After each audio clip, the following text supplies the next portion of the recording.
Welcome to the 12th episode of 23 Real, 20 minutes of real talk with real producers in real estate, brought to you by Ohio Real Title and hosted by me, Rick Capretta.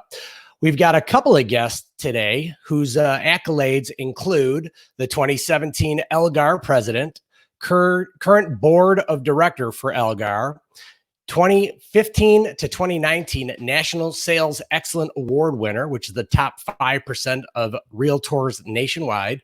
Howard Hanna's best of the best, top 3 of agents within the company. And that's the third, and Howard Hanna is the third largest brokerage in the country. And this team was featured in the April 2020 Real Producers magazine. So I'd like to welcome to the show, Mike Ross and Brian Salvatore of RSRE Group. How are you guys? What's up, Rick? Hey, how you doing, Rick? Yeah, we are. I'm doing great. And I must say we're quite privileged to have Mike joining us all the way from his vacation in Myrtle Beach. So I appreciate you taking a little time away from the beach and the Coronas. Thank you. Of course. I closed the door so I wouldn't make you guys jealous with the waves crashing. Thank you. We all appreciate that here, even though it's 75 and sunny here in horrible Cleveland, Ohio.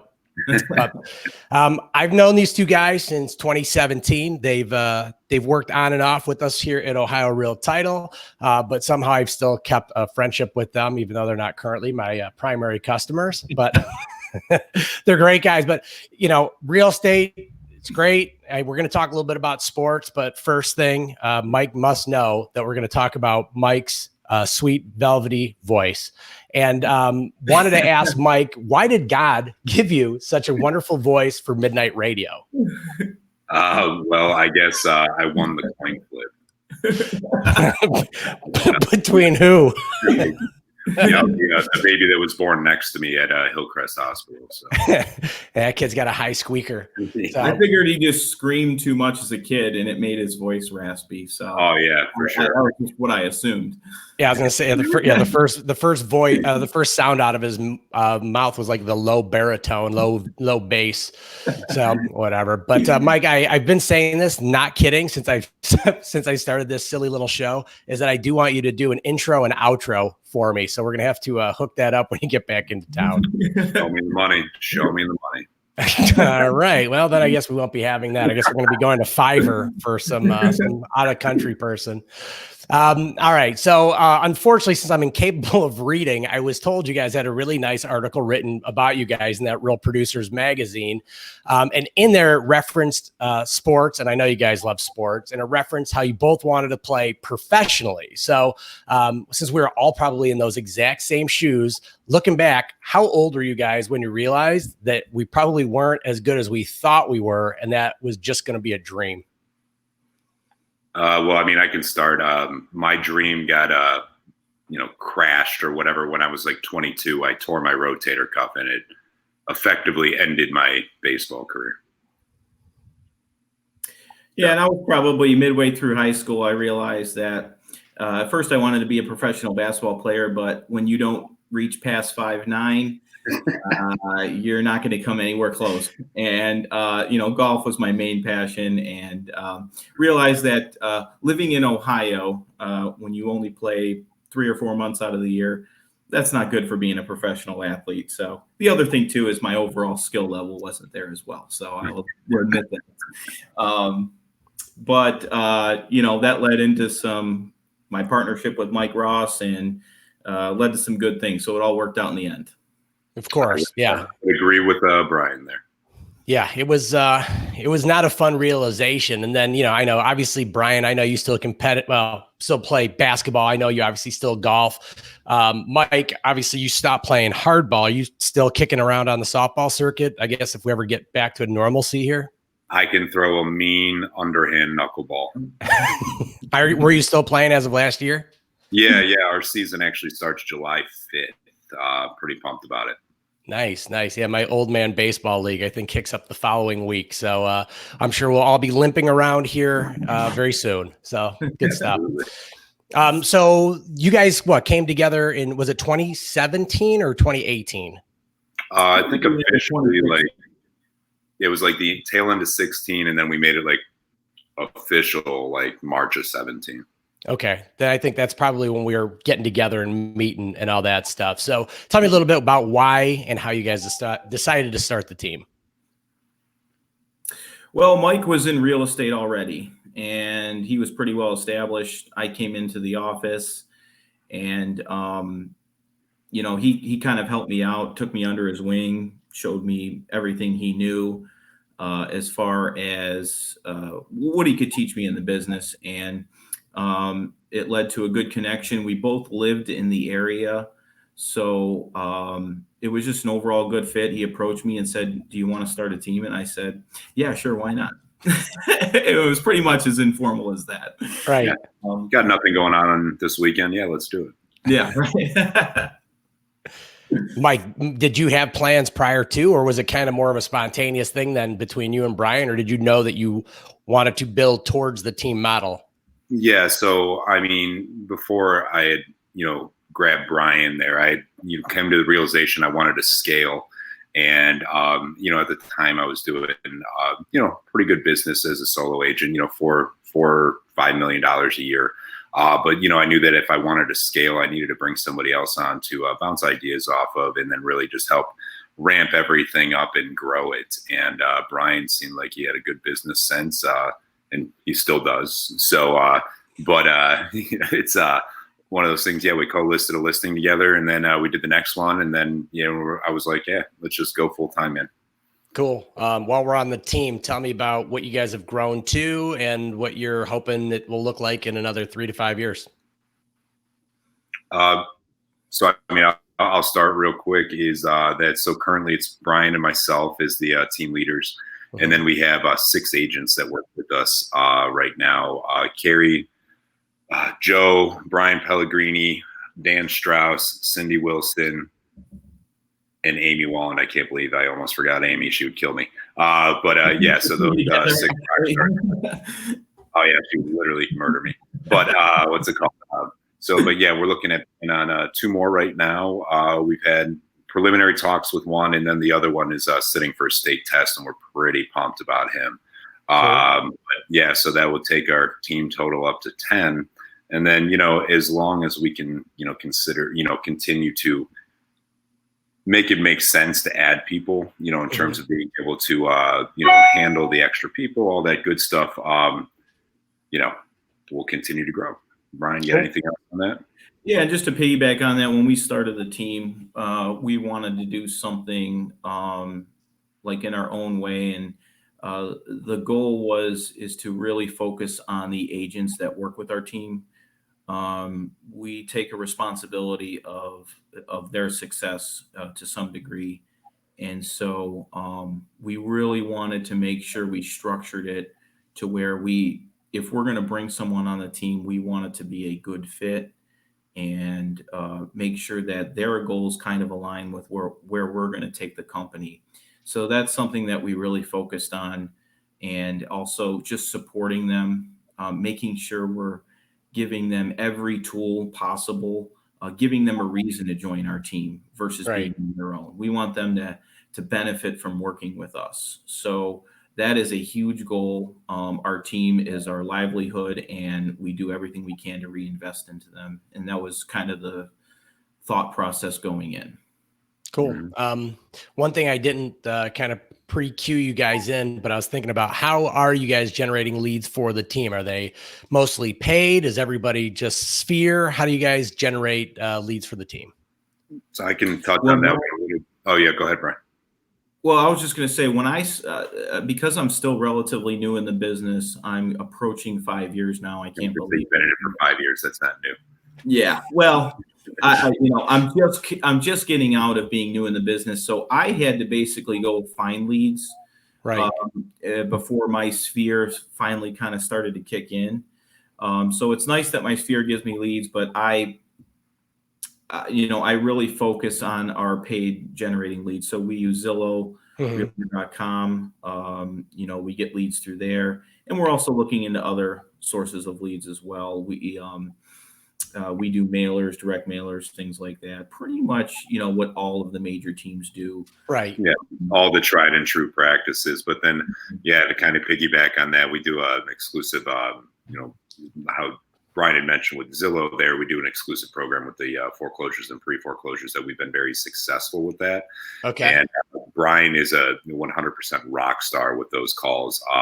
I think his average conversion rate is nearly 33% on those, on the calls that he did. Yeah, nationwide, what I think the conversion rate for any Zillow league nationwide is like 1.5% or something like that. Right. And yeah, he just kills it at that. And so therefore he's, training our team to take those calls and how to, how to nurture those calls, because they're, very different type of leads. They're not necessarily buy right now buyers. Yeah, and then, yeah. And, we walk them through the whole process, which is exactly like what we like, but also we help our team really kind of attack their sphere too. So, just whatever we can do to provide support so that, we don't want anybody to be self-reliant upon bought leads, right? We want to be able to just have the phone ring. So, we're helping them build their business that way as well. Cool. I know you guys have built some relationships with on a couple of different construction projects, and it may be even more than I know, but I remember the one across from Kirtland Golf Course with Pain and Pain. You guys, I think maybe a broker's open out there with you guys. Tell me a little bit about how you guys have got working with some of the different construction companies, some of those different projects. And then also, I know that project in Willoughby, you were basically trying to sell off of just plans and drawings. So tell me a little bit about that. Well, I'll just throw in 2 cents real quick because Mike's really the lead on that. Mike is the new construction guru. I pretty much don't know any other person that knows new construction more than him. He studies it, he learns it, and he does a great job with that part of our business. And he's done a great job at developing relationships with all the builders, Pain and Pain, and the list goes on. And I think what he really tries to do is bring something to the table that they need. And he's been able to do that. And he does more effort than any other agent that I know as far as researching, finding out solutions, things like that. And so I'll kind of have Mike just kind of take it from there and continue. Well, I got nothing else to add after that. No, I'm joking. Very nice, Brian. Thank you. No, yeah, what Brian said there, yeah, it was all relationship based. So through my networks of people, as well as my involvement at Lake and Geauga Board of Realtors, kind of made it a very easy transition to get coffee with some of these guys like Mark Cordova over at Pain and Pain. That's how I started working with them. Grabbed coffee. He introduced me to a Brett Dawson over on the semi-custom side. And then from there, we've done a lot of things with them. Villas at Gates Landing down in Chagrin Falls there, Kirtland Tudor Estates, of course. Then we have a project in downtown Willoughby with them too. So, the relationship is, I think, grown quite nicely. And then,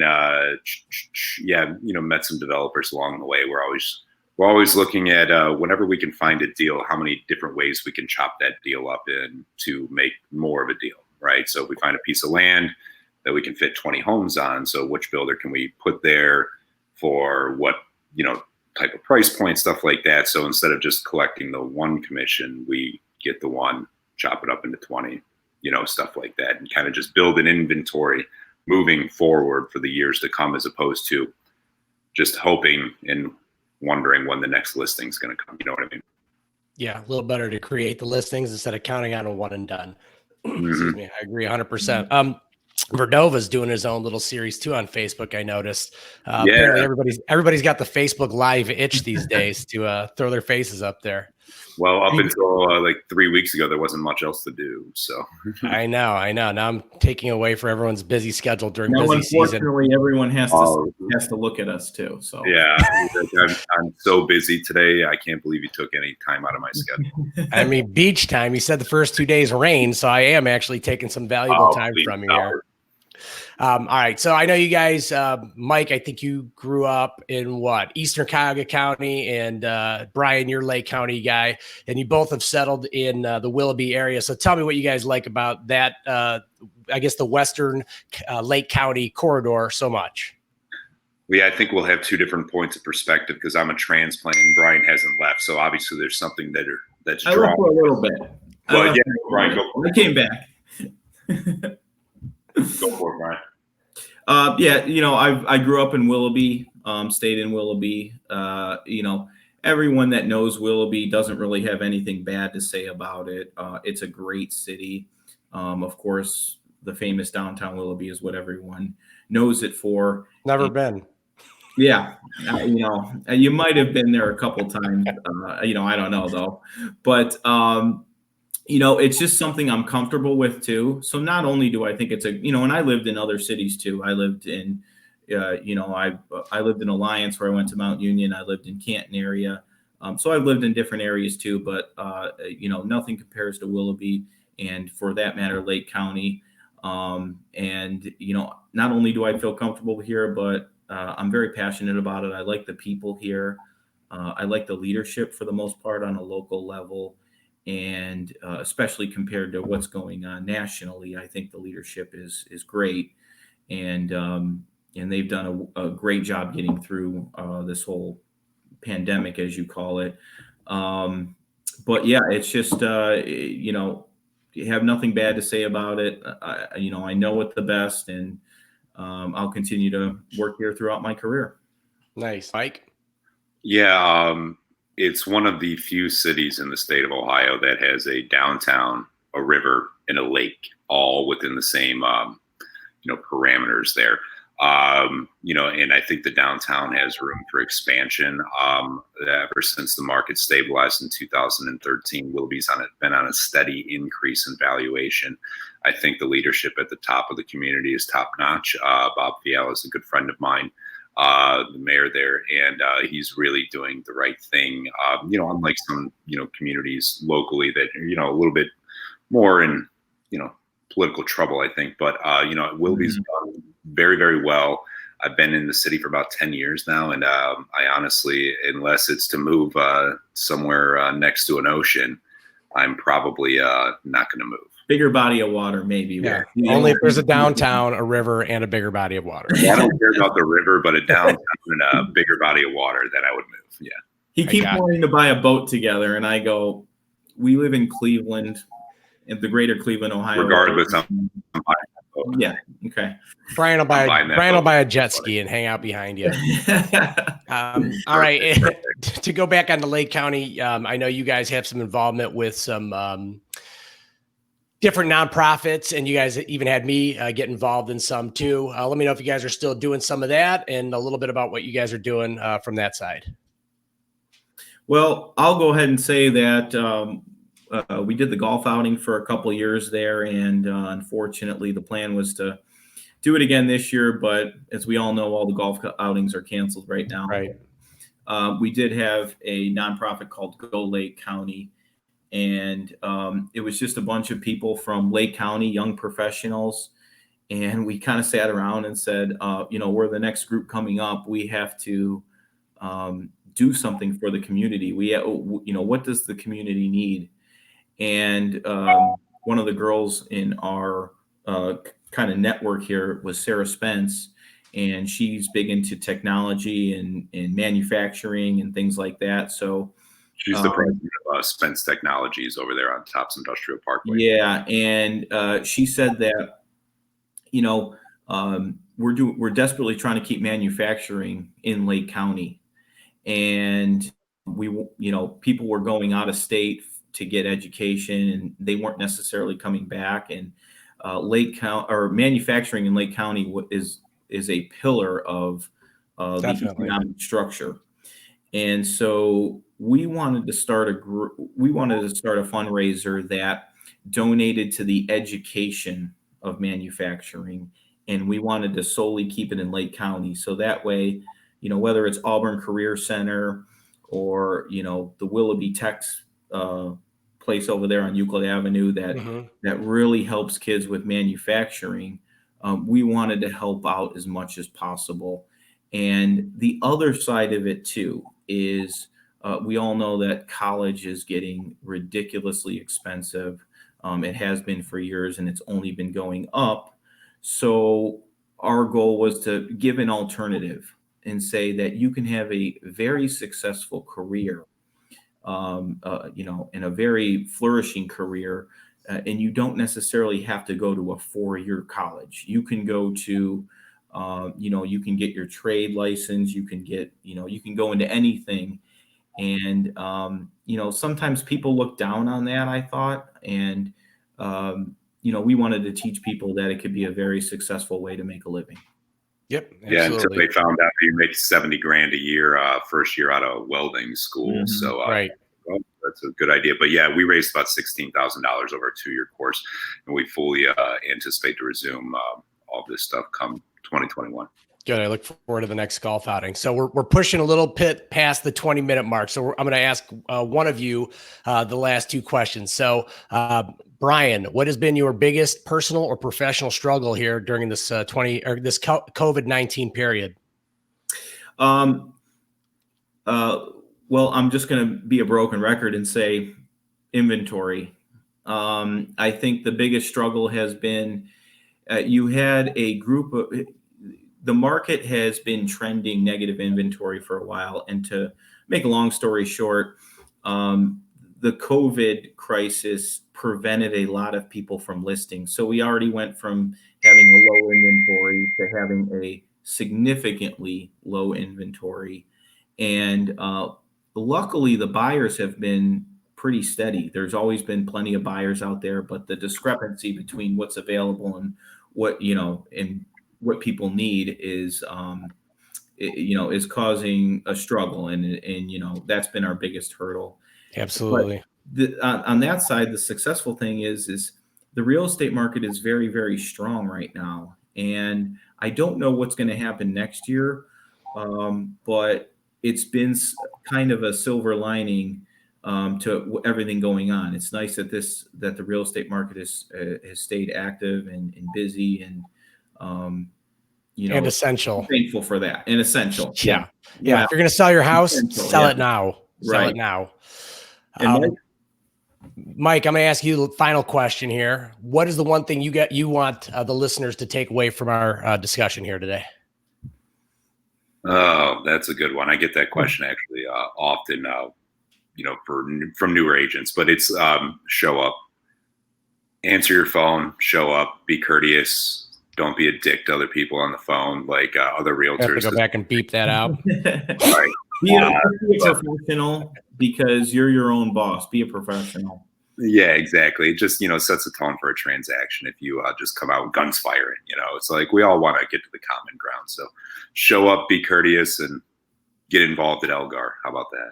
Sounds good, man. All right. Well, look, I really appreciate you guys coming on. You can see right here, I've got their Facebook, RSRE group with Howard Hanna's, how you could find them if you just type it in the search bar at Facebook. They also have a website, rsregroup.com, which will direct you to their website. And guys, I appreciate it. Love you guys. Really appreciate you taking time out. Mike, go work on your tan. Brian, go work on your golf. No problem there. No worries there. I'll get right out there. All right, guys. Thank you. All right. Thanks, Rick. All right, guys. You too. Bye.